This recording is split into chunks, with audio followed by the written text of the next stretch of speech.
There's no better time of year than now for spring lamb. Perfect stuff, beautiful flavour, just young lamb, but you don't have to buy the most expensive cuts. I'm going to show you a dish now using shoulder of lamb. It's a pot roast shoulder of lamb, delicious family food. None of this sort of red, rosy lamb. It's gutsy, fully cooked. It's going to fall off the bone, and it's delicious. Now what I've got here, I've got a shoulder of lamb in this pan. A bit of a hunk. You could take the knuckle off if you wanted to, but you're just browning it all over, so that gives it a bit of colour. And into the fats that are left in there, that's half the flavour, I'm just going to add a little host of vegetables. I've got some celery, some carrots. If they're organic, you don't have to peel them. If they're not organic, then peel them. Some shallots, or red onion or white onion, it's entirely up to you. Some bacon, smoked back bacon here. You could use streaky if you want. Just get a wooden spoon. Just break the bacon up there. It's not clodding too much. Now this is our sort of, what the Italians would call a soffritto, which is the base of your stew. It gives it all the flavour. You're going to put a couple of bay leaves in, a sprig of thyme. If you leave the sprig in like that, then you can just fish out the stalk, which will be left. All the leaves will have gone into the stew, but that's the easiest way. And a couple of bay leaves. And this is one pot cooking at its best. It's really great. I'm going to throw some new potatoes in their skins, and here a little bit of garlic. You could, of course, peak the garlic with a bit of rosemary and anchovy and garlic if you wanted to. You know, 6 of one, half dozen of the other, really. Loads of flavour going on in here anyway.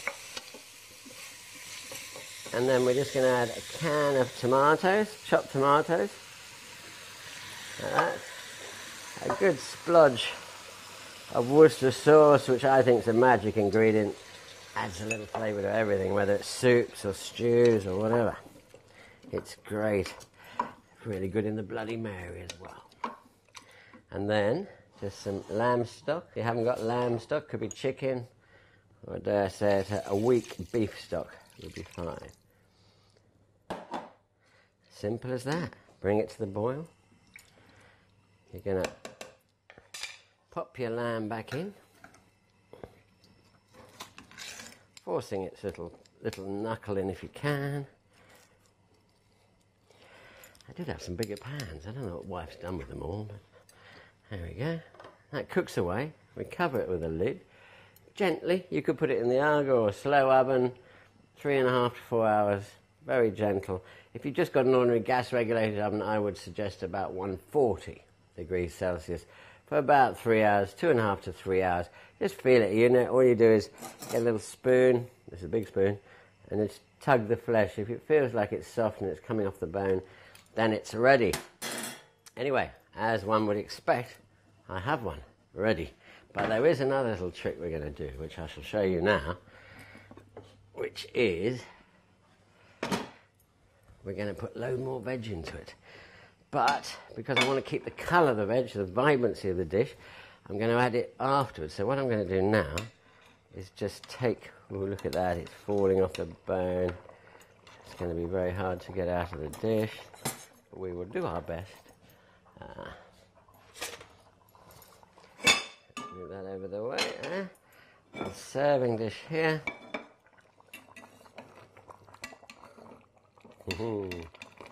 If it comes out in one piece, it'd be a miracle. I know it's not going to, but that is what the dish is all about. It's food.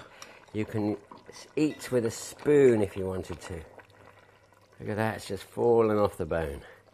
Real rustic fare.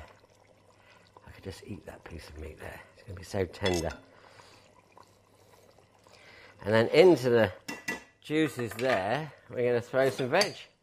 So I've got a little selection of broad beans, I've got some broccoli, I've got some peas, and I always like to put either a handful of cabbage or a handful of spinach. So in this case, I'm just going to put a handful of spinach in. That'll wilt down nicely. Just give that a little stir.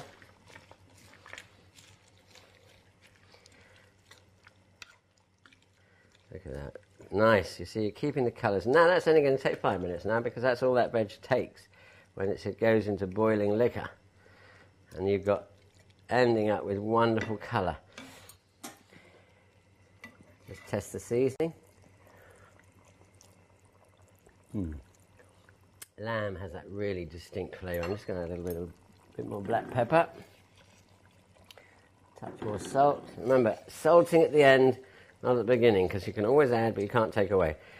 So I always salt my food at the end when it's something like a stew or soup, where the liquor is going to reduce down, intensifying the salty flavour if you put it in at the beginning. So we're just going to wait 5 minutes now, and then it'll be ready to serve up. Okay, that's looking good. It's ready now. So now it's a case of just spooning over the veg. Oops. And that is a dish. He just takes the table like that and let everyone dig in. Juices, vegetables. Fantastic. Oh, my sort of food, that.